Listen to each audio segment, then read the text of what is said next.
Well, welcome to yet another edition of Mugenyi Live on the Deep Conversation.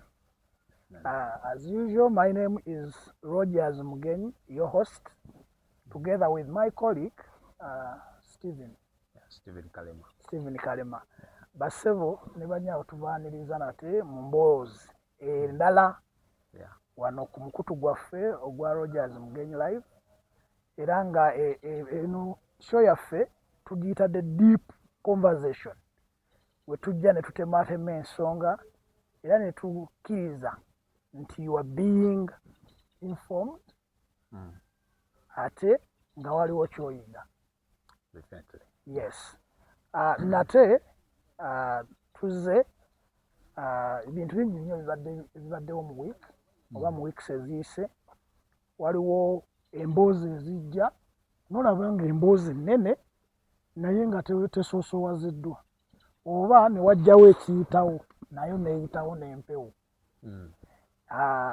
Naye ndowooza tugenda kuba nga tutunuulira ezimu ku nsonga atulaba we twogerera twagala okutwala omukisa guno okusaasira eggwanga Uganda, ensi yattu Africa oba ssemazingafu Africa, eggwanga lyaffe Buganda oba ensi yaffe Buganda n'abantu bonna ababadde bamanyi omukulu Alex Mukulu.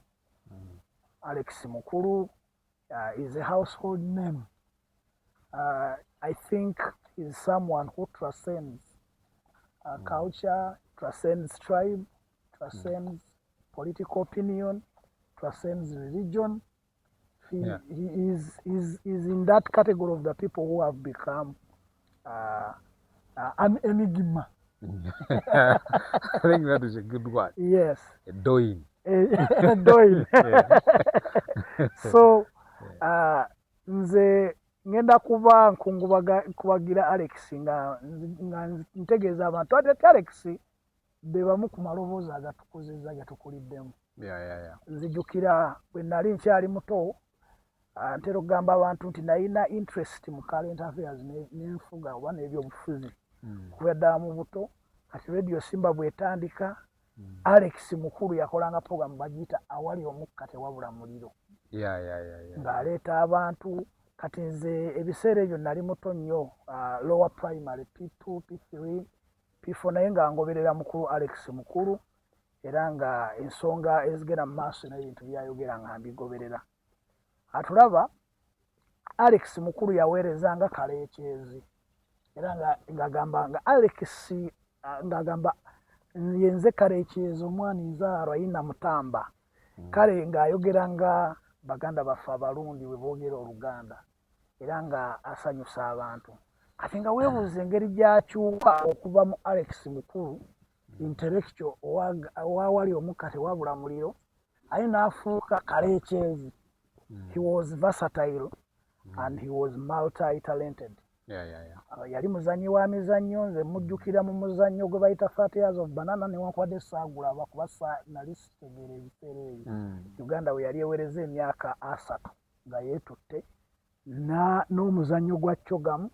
Ffe tetwafuna mukisa gubeerayo mu Kyogamu, twagulabira ku TV newankubadde by that time nga takyalabikira mu kamera nga Alex Mukulu akola production nga aproducinga emizannyo. So eggwanga lifiiriddwa nnyo era twegatta ku bantu bonna okugamba nti gwatusinze nnyo Ayi Ssaabasajja Kabaka twakuumye bubi.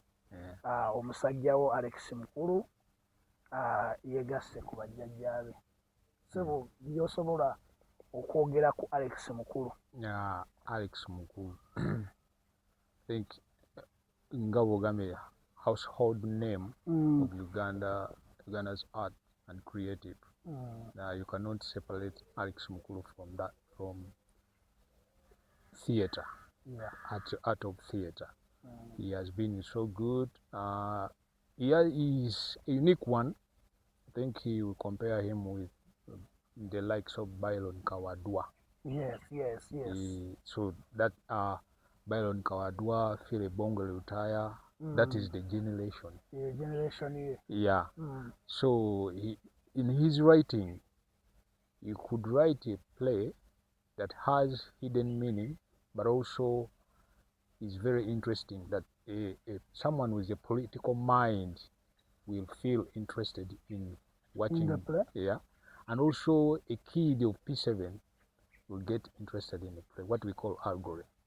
So he was good at writing, and one of his plays that he wrote, it was published by University of Watford, and those universities, it is hard to publish your writings. Kitegeeza oba oli muwandiisi si wa bulijjo. Yeah, it could be not. One is maybe I stand to be corrected. It might not be Watford, but one of those great universities. Because one I was watching one of his recent interviews nga tannafa. Yawandiika omuzannyo omuzungu, professor omuzungu n'amuyita n'atalaaga university za America zonna nga bazannya omuzannyo ogwo gwe yayita cigarette. Wow. So it was a unique one. It was so unique. Ate kirala, he brought, he was a mirror. Emizannyo gye ebadde nga mirror. You look into that mirror and you understand the progress of your country, whether your country is progressing or not. Yes. Because he wrote 30 years of banana. Yes. N'addamu n'awandiika 60 years over 50 years of banana. Kati the interest, the hidden point in it was like, we have not changed. Yes, yes. We have not changed anything. Yes, yes. Then 60 years of banana. Nothing has changed. So, in other words, he was trying to inform the political class that what are you doing? In fact, when you talk about Alex being someone whose works were a mirror, like he provided a social mirror through which anyone could look and they would see themselves, whether you are an elite, whether you are a lower person. There is a play that he wrote called Siriwan Olwakwagala.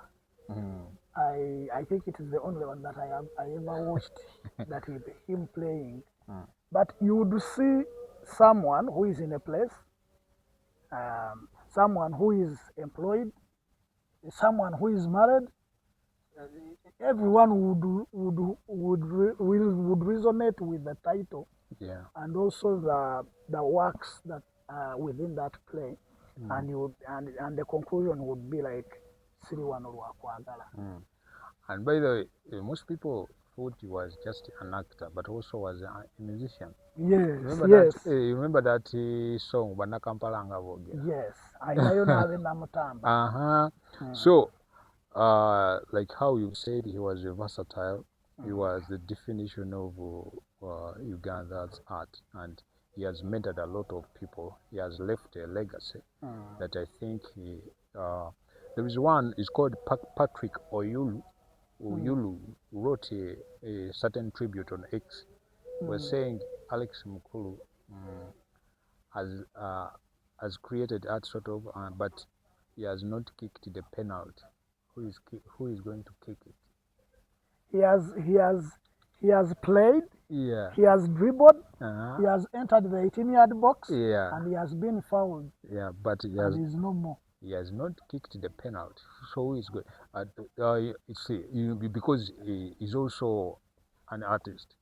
You know, when those people write documents with hidden meanings, and that's why they stay along and people take time to understand them. But he was trying to tell that who is now going to take this thing.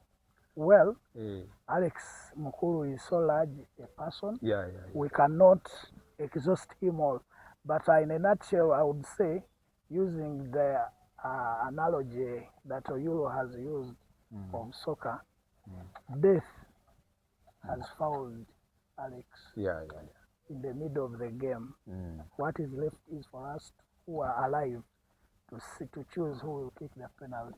Maybe one thing I've seen, I think our African legends here, people who have done a lot of achievements, and whereby the young generation could learn from them. And then because the world is evolving and art is everything. Now, you would imagine someone who would wish to act a movie of Alex Mukulu.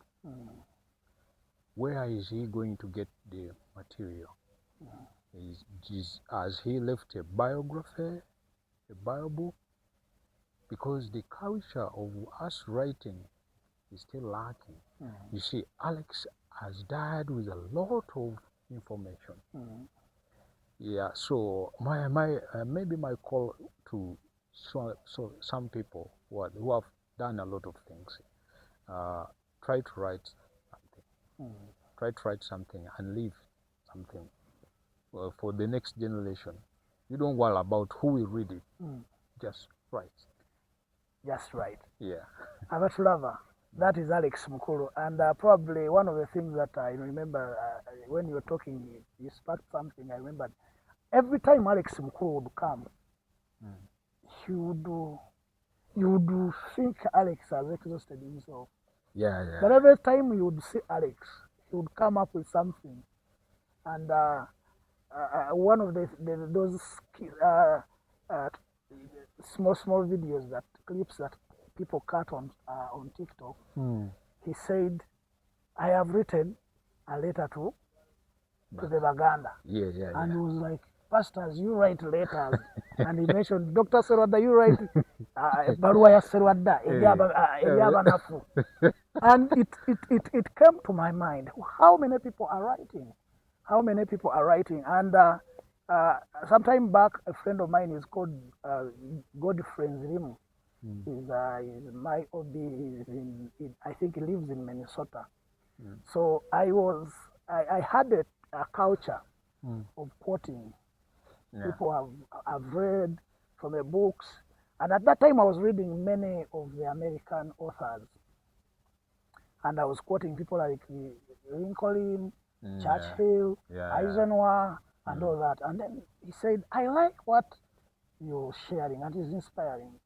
I'm only wondering, did Ignatius Kangabe Musazi say something? Did Benedicto Chiwanuka say something? Did Abubakar Kacha Mayanja say something? Did Saapolo Kagwa say something?" And ever since that friend of mine challenged me, I've been reading Ugandan, not even African. I've been reading Ugandan authors. I've read Apollo Makubuya. I've read F. Mpanga. I've read Charles Maega. I've read professors from Makerere who are authors. Right now, I'm reading a book talking about written by Professor Kanyeihamba. The history, the political and constitutional history of Uganda since 1894 to 1995.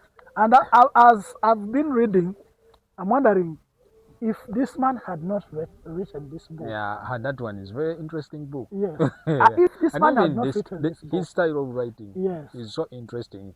He's narrating a story, but he's in the story, but he's narrating. Yes, he refers to himself in a third person. Yeah. So you brought up something very significant, and I think those people who are close to Alex, with time they will tell us if we had an archive. Because we could say he had not written, could say he has died with many things. But remember, in one of his interviews, he said he works in the night and sleeps in the day. And one of the things he mentioned is that he wakes up to read and then to write. So there is a possibility that Alex has an archive of a wealth of wisdom and knowledge.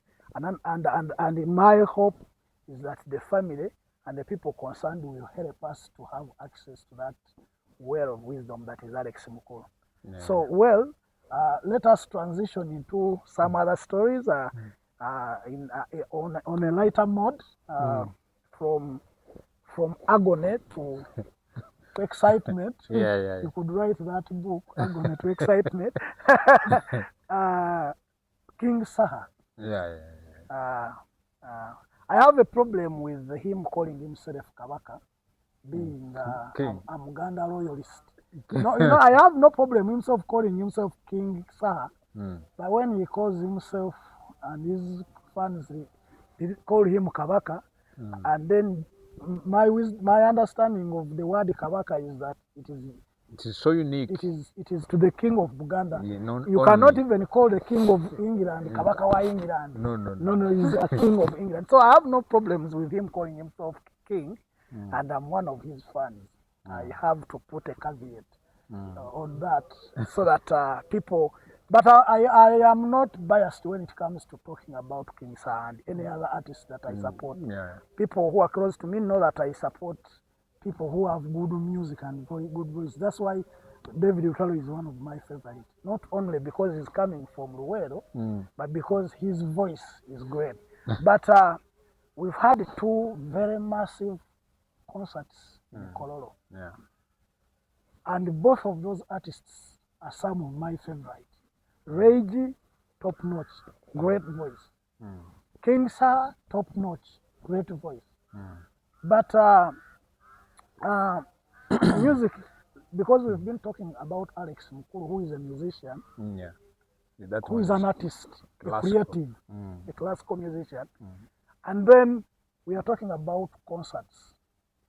And because I am a political animal, someone who likes politics, leadership, and governance, I'm tempted to almost look at everything with the eyes of politics. Governance, and leadership. So we had Reggie Phil Kololo. And we had King Saha Phil Kololo. Actually, some commentators say he didn't just feel Kololo, he suffocated Kololo. To the extent that some people were almost suffocating, and some people were forced to stay outside. And I don't think we will go into the analysis of the performances, because my assumption is that where King Saha is, and if I was part of his team, I think his concert would have been different if I was. And if I'm not into the music industry, but I have a brain, a strategic thinking brain. My thinking was that right now, in Uganda, this is my thinking. You have yours, and very shortly you will be giving us your opinion. My thinking is that right now, King Saha is the top performing artist in Uganda when it comes to, in terms of what they call trending, what they call performance, bookings, what they call putting out good music out there, and also being talked about. I think for me right now, King Saha is the top. Notwithstanding that we have the trio of Bobby Cool, Bobby Wine, and Chameleon. That's a different. That's a different story. But I'm talking about the current crop of musicians in this country. I think King Saha is the top, and I think in terms of Uganda, some people can argue about Joshua Baraka. They can argue about Eddie Kenzo in terms of Grammy Awards and all that. But when it comes to Uganda here on the grassroots, I think King Saha is the top, is on the top. My worry about that concert and the one of Reggie is the rift. The rift it has created, or the music, the fusion of art in politics, which is something we cannot do away with, because even in the times of the ancient Buganda, you had abayingiranga kabaka, they would do people, if the people wanted to tell the kabaka something, some musician, local artist would be given alcohol and they would sing, and in the singing they would pass the message to the kabaka, and the kabaka would grab the message and do something. So there is a place for music in politics. And even when you talk about the likes of Bob Marley and the rest in history, you can see that music has had a place in politics and governance. Now, I want your comment when it comes to Western, Southern, or Central divide. And as far as people saying that Abanyankole babeereddewo baasi zaasombye. Then let us see if the Baganda will be there for King Saha. And my thinking was, King Saha is a national artist. Reggae is a national artist. They are singing for everybody, despite the fact that they hail from someone, and which is a natural thing that nze neddira ate nga Mansur Semanda automatically kinkakatako okumuwagira. But I am a fan also of good music. Era kinkakatako supporting the reggae because it creates good music. Bino bivaawa lwaki abantu baagala okutwawula mu mawanga bakutule art?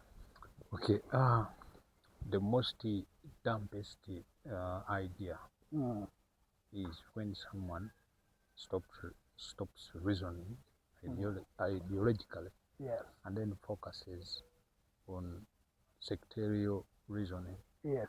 That is me in my vocabulary. I call that one a fool. A fool is that someone.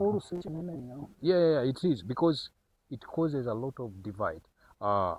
If you cannot reason, yes, someone who is weak to reason resorts to tribal sentiments, religious sentiment, and racism.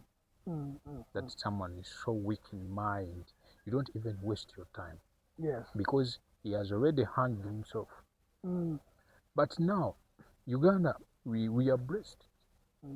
You know, when God created this country, okay, I would say Uganda as it is. Uganda will never be Uganda without the West, without the North, without the East, without the Central. It's like a keyboard. A keyboard is never a keyboard without a black key, a white key. The white key and the black key complete a keyboard. A Western music, Central music, Northern music, Eastern music define Uganda music.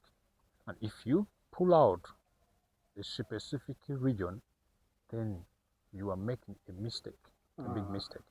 Now, first of all, the concerts were different. We are too different.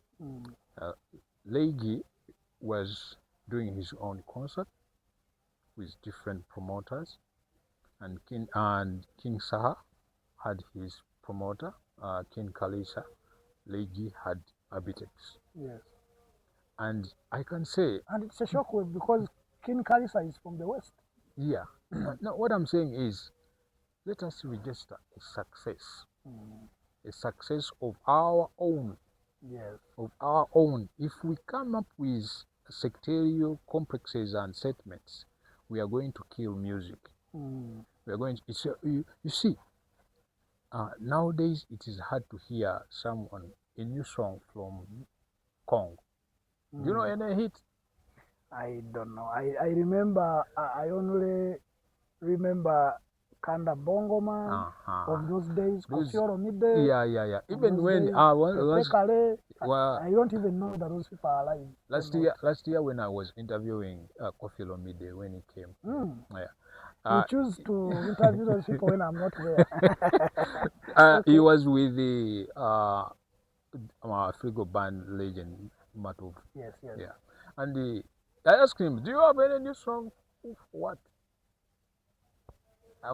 You see, classical music is always new. It's always new. It's like now I had someone comparing Maddox with Chameleon. These are legends, but they are different. They are singing different genres, and you see that the problem we have now is everybody thinks he knows how to talk about music. Yes. Yeah. So when we say me, because you said we are not going so much in nitty-gritties. Into the nitty-gritties of performance, production, what. Yes. But I would those say some people have already done. But I would say, let us celebrate music. Let us celebrate what we have currently. Uganda, we have a talent drought. We are in a drought of talent musically. Don't only musically, even soccer. I'm looking for Andrew Simba Mukasa. I'm not seeing him.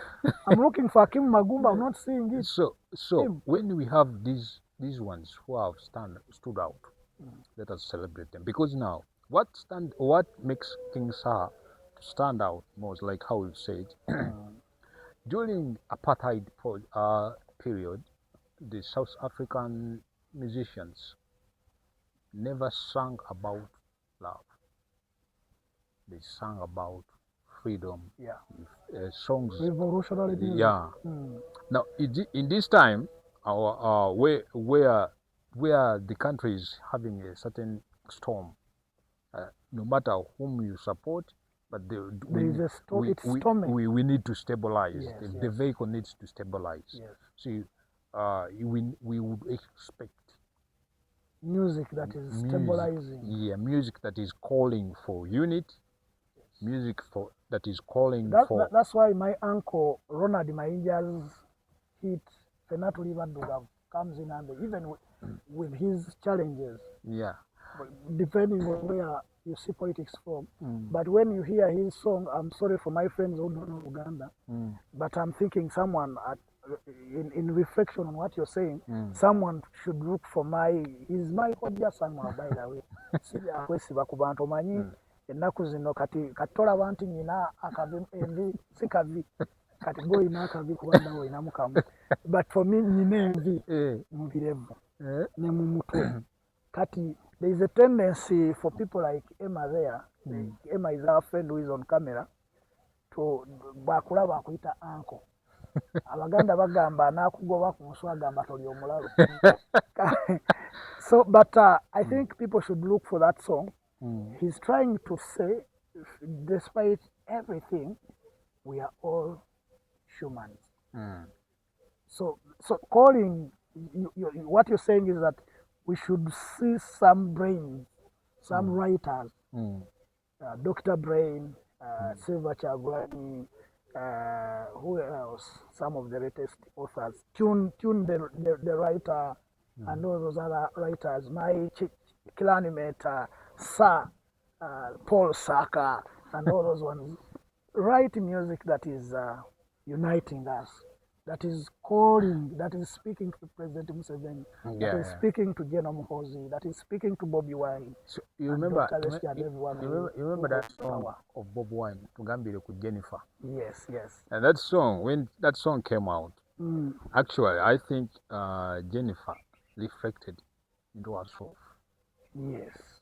Because you see, art is a weapon that even a ruthless monster would feel the pain of it. Yes.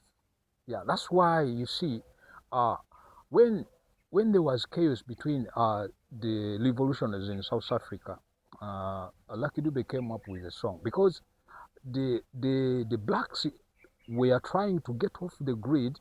Like the hatred was so much that every black should hate the white man. Yes. But Lucky Dube said, no. That's why he said, not every black man is my brother. Yes. Not every white man is my enemy. Yes. Yeah, and even he went ahead and told these people that we know how you walk. In the night you are with them.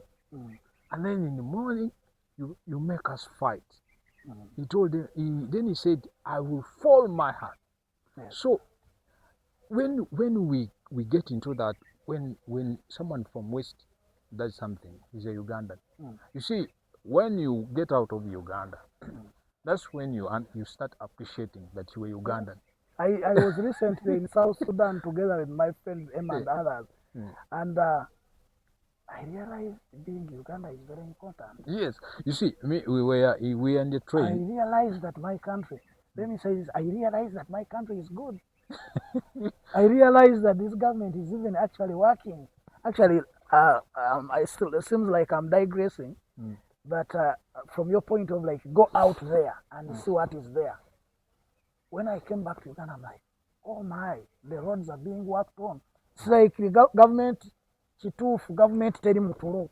This is the Kisanja, no sleep. Yesterday I was from Nakaseke.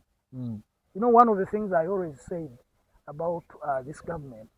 I'm a son of a revolutionary. My father fought in the bush. You are from where? I'm from where? Yes. So naye nga buli lwenzija ku kamera oba omuzindaalo gwonna ogumbeera okumpi nambuuza naye muzeeyi ffe bakadde baffe bwe baalwana ne bafa kyakuyisa bubi okuba nti tetulinaako luguudo oluddugavu mu Luweero disitulikiti okuleka luno olutuyitamu olugenda eggulu. Kati weziri Semuto Road gyali okuva kati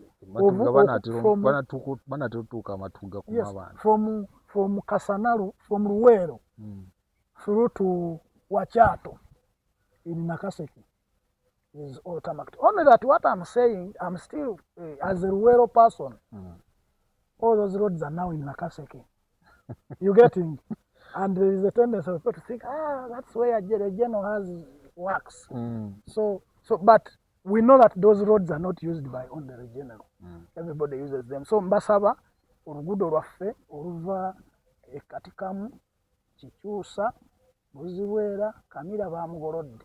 Oluguudo luconnectinga Luweero ne Kasana. Ne Nakasongola. Luyitamu ne lugenda paka Nakasongola.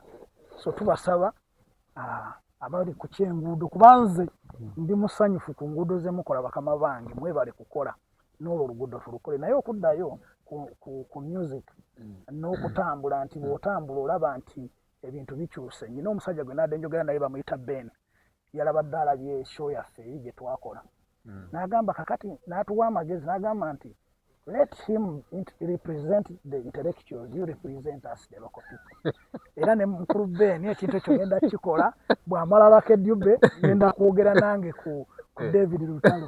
So you are saying that what I'm saying is we Ugandans, yes, we must embrace our country. I was going to tell that here. When I was outside a certain country, I was in a train. So I was putting on this, Then the guy looked at me. He asked me, "How are you?" It was a black guy. I said, "I'm fine. How are you?" Are you from where? Where are you from? From Uganda. Then the guy said, "Oh, Bashamwe." He hugged me. Oh, from West, and you see, we could feel his accent. I said, "Oh, wow." Then he told the white guys, "This is my brother. This is my brother. Yeah. This is my brother." I was like, wow. So there at home, we have these serious sentiments. Yes. But when you get out there, yes, even if you meet someone, as long as when I was in Dubai, I met a guy from South Sudan. yes, We are sitting with Arabs and what. Then when I said I'm from Uganda, the guy from South Sudan shifted and sat near me. He said, "This is my brother." Despite the fact we are different, they hate the skin color so dark, and say, "He's my brother." yes. So music must unite us, like how you see football. In football, we don't say, Tumusime didn't score. Why did you put Tumusime? We want a goal. If the goal is scored by Tumusime or Okero, it's for Uganda. Or Kawadua, whoever it is that has scored it, it's for Uganda. So we would like music to unite us. Yeah. And it's at this point because we are talking about music, using music to do social good. Yeah. To help our country unite, to help us calm the storm, so that the boat cannot sail, so that we can sail through. Because you see, we are in the boat and the storm. We are experiencing the storm. But if we start fighting within the boat, it's going to break. Yes. And I'm telling you, whether you live in Kololo or Chimumbasa, you will feel the pressure. You will feel the pressure. Yeah. Thank you so much, Stephen. Yeah. And that is the story about music, the concerts, and I am happy that Ugandans are supporting music. Very many concerts are out there. My mother, Irene Namatovu, is having a concert. I don't know, I'm forgetting the dates, but she has a concert. And Lady Titi and our friend Rebecca Jingo, they have a concert, what they have called a battle. But I think they will not, I don't expect a battle where those two will exchange words, but it will be just friends. music. Yeah, just music, and several other concerts. So friends, we encourage you to go and support every Ugandan who comes up with good music. And it's on that note that we shift gears from music to governance. Recently, last time we highlighted Honorable Baram Balgari. Yes, we want to remind our friends that we are recording live at Georgina Gardens here in Ruvia. Georgina Gardens is a very, very, very great place. You can come for relaxing. They have beautiful gardens. They have a special space for your weddings and every event. So look out for Georgina Gardens. And their contacts are there on the video, so you should be able to check them out and reach out. So Minister Balam, last time we talked about his auditorial visits, auditive visits that he's doing, and recently he has made another directive regarding betting and alcohol consumption. So it's in one of the directives. We are going to break them one by one, but very fast because I see that our time is passing. He has directed local government to regulate alcohol consumption, but also regulate when bars are open. And he says they should open at 3 p.m. 3 p.m. And then betting, he has also directed local government to regulate betting. Number one, the challenge is that people are taking alcohol. Since we were born, people have been taking alcohol. We even had a scenario when they began packing waragi. That is local brew that is very like a gin, but locally made, and it is packed in Kavera. So there was one which was 5x Sacks, which they called bafu batano buwakanywanga ngufa. I didn't hear about that. You didn't hear about it. It was very strong that even Norbert Mao, when he was chairman Guru, he passed an ordinance where he banned it. He banned the consumption of that gin that is packed in Kavera. So, your thoughts on Minister Balam's directives on alcohol consumption, the operation of the bars, and betting? First of all, it's funny. It's funny when it comes to bar, because Balam was a promoter, was a manager of late Principal Paukafe. Our depot. And the depot that is in that video was for Balam. So Balam was one of the people that owned some big omusenzi yali depot. Minister mukama wange tukwebaza. It's a fact. He always talks about it. He always talks about it. So it's fun now. He's coming back. He's coming to regulate. And you see, I was watching one of the ministers in Kenya. He visited a certain village. He found all the youth in the village on the load, when they are down on the load, and he had to say, if we need a country tomorrow, we must regulate the consumption of alcohol. Because alcohol is so cheap that even someone who is unemployed can buy it. Because just you see now, a glass of this wala lila is at 500. So it's easy, because you pass by and say bakueya kolukumi. That kolukumi is enough to distort you, to destroy the entire week, to destroy the productive period of that person, of that day, of when if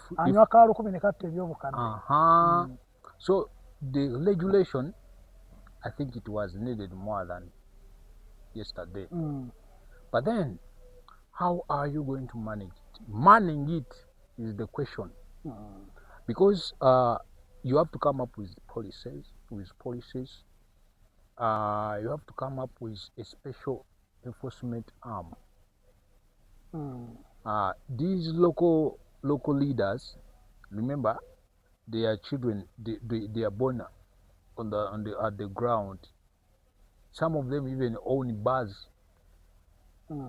So you cannot tell a monkey to supervise the regiment that has come to cut down the trees of the forest. Of course, it will not. It's like how you saw Minister of Education regulating schools. When the regulators, when the ministers have the directors, they are the directors of the school. It is impossible. So it is this. So you have to come up with policies with even, you see, an enforcement force. How you see KCCA?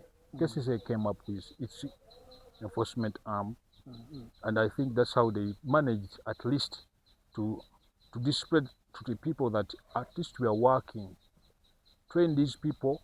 You can even, you see, when terrorism increased in Uganda, government had to create a department of anti-terrorism. Those police officers who put on black, and they have special skills. So we have to come up with a special force that, because enforcement, Uganda is so big that if we get our police officers and start monitoring bars, then crimes are going to increase. Remember, we are still having crimes are just reducing by a small percentage. Where did the crime preventers go? Crime preventer, I think it was just a wave. Or even LODU.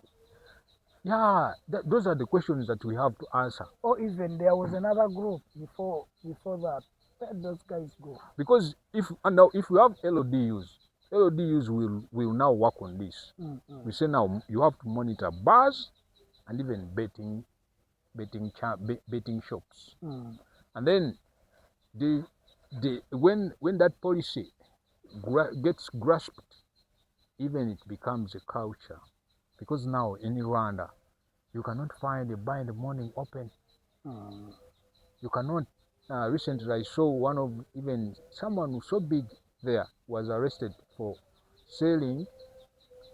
They were like 20 people. They were arrested for selling alcohol that is not does not qualify, does not pass the qualities of what the national standard requires. And I was like, what? But every day here, the association that is taking the breweries, they are always talking about illicit alcohol people take, and nothing has been done. But when you go back in our village, in Ruel there, that's where my first time to see how they are brewing. We have Lila Kasese packed in jerrycans. Yes. Waberanga we mandure akagura super. So people never died like that. It's the same water you are talking about. So you when you come to regulate, how are you going to regulate that? Because these bars now, like in Mombasa, you know they are there, but there are some bars that are at home. Because we are not focusing about people taking. I think his intention, because if you read his document, his intention is to make sure that we save the generation. We need productive minds. That tone captures my heart. But then my question is, even as we go to betting and conclude this topic, my question is there a multi-sectoral approach in operationalizing this directive? Because it's a good directive, and I was listening to one lawyer, the Honorable Kenneth Paul Kakande, saying that what the minister is doing is even already provided for in our current laws. Yeah. So and my question is beyond the directive, will there be a multi-sectoral approach in making sure that this is operationalized? Now, in terms of betting, where we are having online. Now, betting is a different thing. It's so different. And I want you to go to that. Yeah, because now, you see, in Rwanda, betting, the regulations start right from the Ministry of ICT. Okay. You are given a license, but you are monitored. They monitor you. There are some age brackets that are not supposed to bet. And then there is a parental guidance. I think Emma would need a parental guidance. She's still young. So there's also another thing.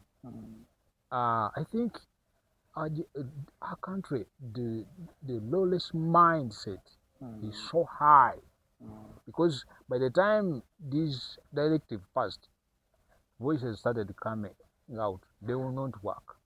They will not work. But you have to give them a try. So in Rwanda, that's the first step.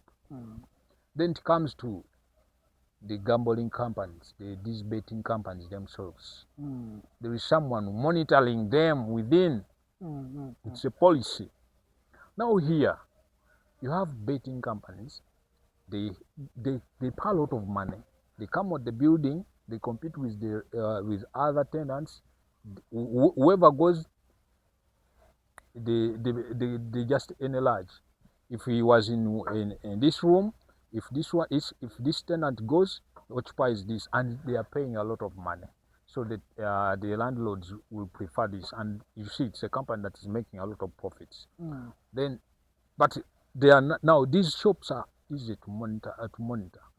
That you see people who are entering in. You can say you are going to open at around 4 in the evening, which is okay. But then online, how are you going to monitor online? Online betting. Yeah, because online betting now is cost effective to the company. Yes, there is no paper. They are not spending on papers. First of all, it's cutting a lot of costs. No one is going to sit at the counter. There is no rent that is going to pay. It's just paying a website host, which is okay. And then 3 IT guys who are operating, seeing everything, just seated there, seeing the system, monitoring the system. He's not paying a cow. He's not paying an askari. He's not bought screens where these young guys go and sit there and watch other matches. You see, a security, a generator, no. It has just financed ICT guys to come up with a website, which is so cost effective that even every company is coming up with that. And in 2 years' time, you are not going to see any betting shop around, but they are going to get online. So now, if and then there is the coming of AI, whereby now the betting companies are using AIs to tell you the odds, which is not easy at the shop. So someone who is betting, telling someone at the counter, Teramu, Arsenal Kuba Bidi, Man U. No. Now, when you are betting online, there is an AI which is telling you Arsenal is likely to draw. It guides you. So the preferences of so even the bettors are getting sophisticated like that. Yeah. So that means the websites, the online is being preferable more than this physical. And when in the directive is to monitor the physical, and the physical is phasing away. So I think the minister has to sit, and maybe the cabinet, and they come up with some policies, and parliament to come up with some policies how to guide this directive. Otherwise, it could be just a wave. We might still be, because has he made 100 years? 100 days? Not yet. So we might be still having this excitement of the 100 days. Yeah. So he stands a test. Is it an excitement, how this is going to stand, because we've seen many directives. You remember the directive of Kavera. Remember the directive of dusty bins in the car, in these commuter cars. Don't bring it back. They might. Okay.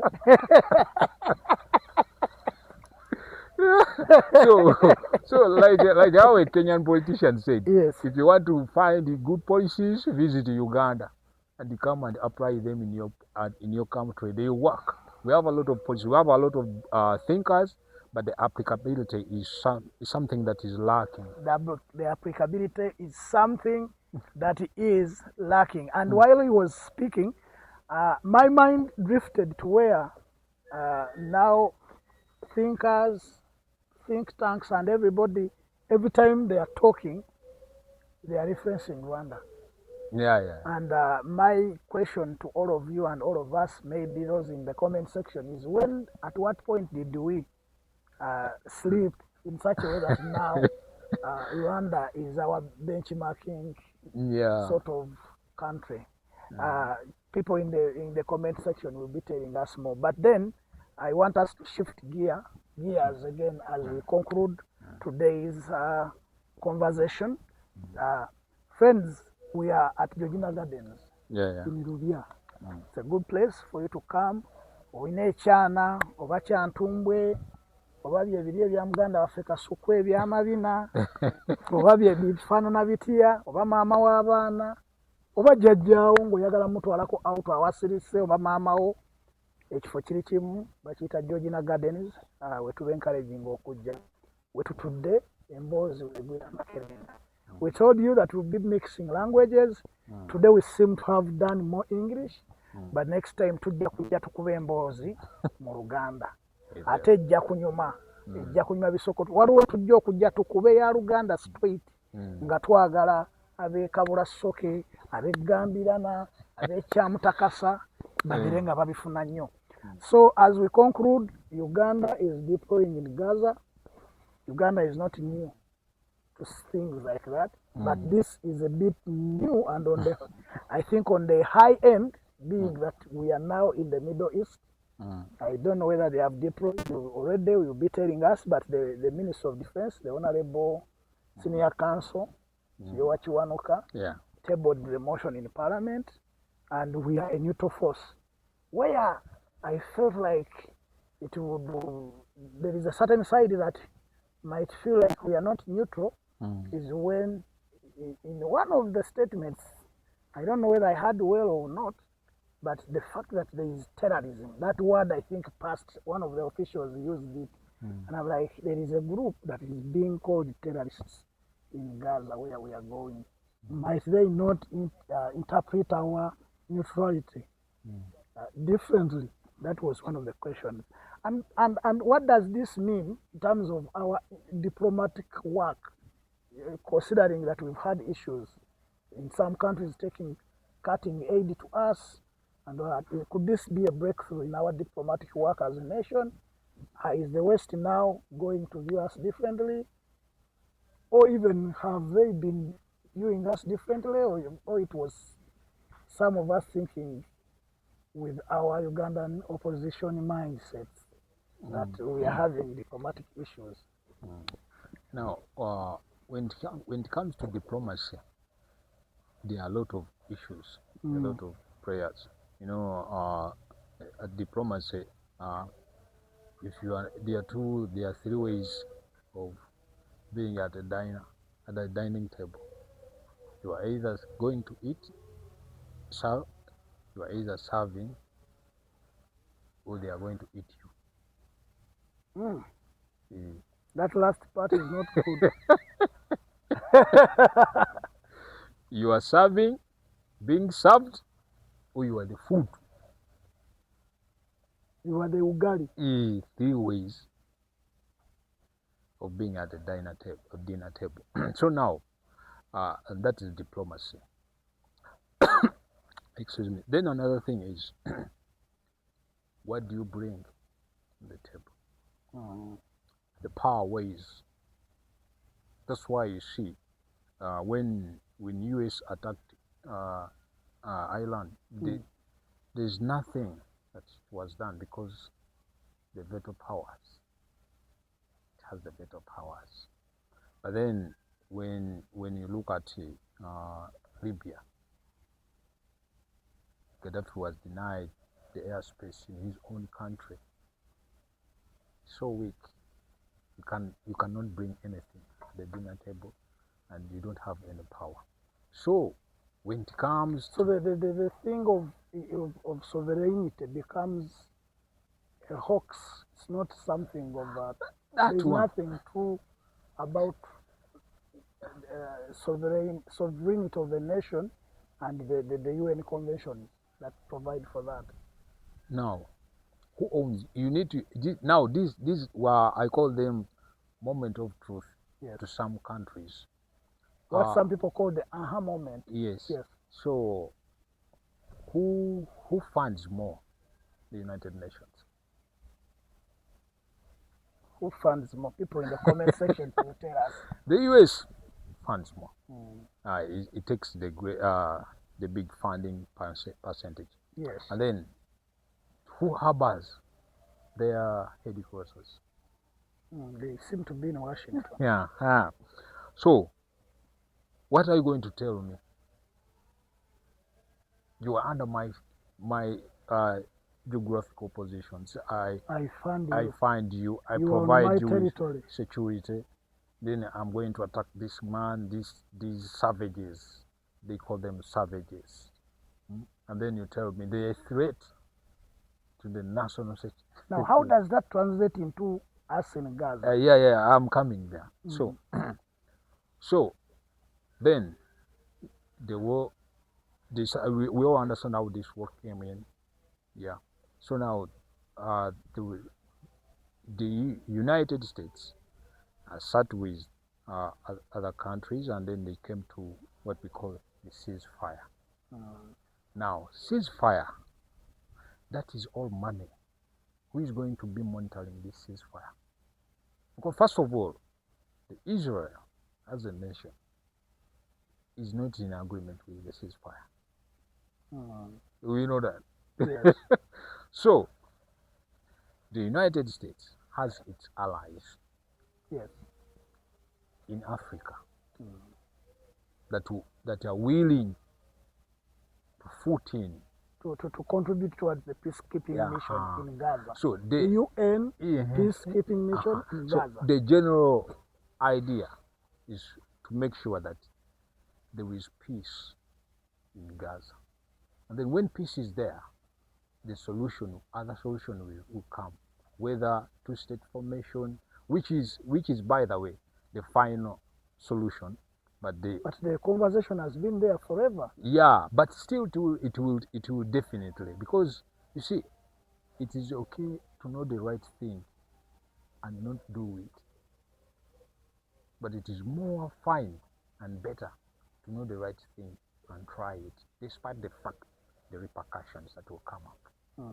So I think now they are on the first phase. It's okay to know the right thing and don't do it. But soon they will understand, because the war has not only affected people living in Gaza. This war has affected the nation. It has affected the families of the world. And also it has somehow helped the Palestinians to disclose the real nature of Israel. Yeah. Leave alone. They have deconstructed the whole global propaganda around the Middle East. Yeah. This saying that we suffered the Holocaust, it is phasing now. But really, if the Holocaust was there in some years back, and you're still building on it, but you almost doing what was done to you by. You see, I would love us to go into those Israel-Palestine elements, because sometimes they are so sadistic and inhuman with someone, when you feel someone reasoning, and then when it comes to us Christians, someone. Actually, one of the friends of mine was like, "Asasiranya Basiru." Okay. Yes, Nisa. Like like he feels that is like I think he envies the fools because a fool doesn't know and life goes on. That is that I don't know. It's Imam Kaso's who always says that. He uses that phrase. Yeah. The first time we used it, and I was like, this guy is Imam Kaso's always uses that, but you find out that he's right. He's so right. So back to Uganda, going there. What is it in conclusion? What is it that Uganda gains by sending a peacekeeping troop? I mean, by contributing to the UN peacekeeping mission in Gaza. So the next 2 minutes, and then we conclude. One thing is, in the savannah, sub-Saharan space or region, the UPDF has a reputation. Whether you like it or not, it is there. Yeah. We were in Somalia, we were in DRC, we were in Sudan, we were in South African Republic. We have a trail. Yeah. We have the record. We have some achievement there. Sending troops in Gaza. According to me, it also adds on the profile. It adds on the profile of the UPDF. What they will do there and how they will behave there, it will be up to them, as you saw how they behaved in Somalia, other people coming, some generals ate their money, what that is theirs. But here there is a green light to display. Do we need to put a disclaimer on that? But it is on record. It's on record. It's on record. No. Okay. Go ahead. So now me you see, I think it was there was a military general who said an army that does not fight is not an army. Yeah. I think if you have a large number of soldiers, if you have an army that is strong enough to go and participate there, me, I don't have any problem with it. And if the aim is to make sure that peace presides there, it's okay. But the diplomatic question is, who is going to fund them, and how is Uganda going to tell the other Islam friends, nations, that because for them the Middle East friends, because for them they see going there as supporting.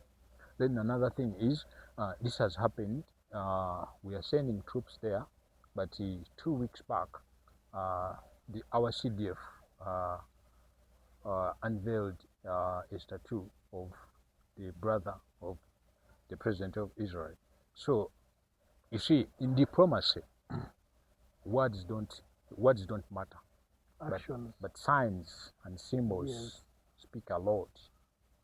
So why after, now these are questions that you have to answer. Why after unveiling a statue of Netanyahu's brother, then you want to send the troops there? So those are diplomatic questions that still hang in there, but they'll be answered, I think, as time goes on. They will be answered as time goes on. That's what we've had for you in this episode of the deep conversation that we shall be uploading shortly on our YouTube channel, Rogers Mugenyi Live. From us, myself, Rogers Mugenyi, and my colleague, Stephen Karema, we will say bye-bye for now. Keep better and not bitter. Just love your country. Love your country. You have one country. Even if you say you go in US, but you never become an American. You go Uganda. Do something this week that adds value to the people around you and your country.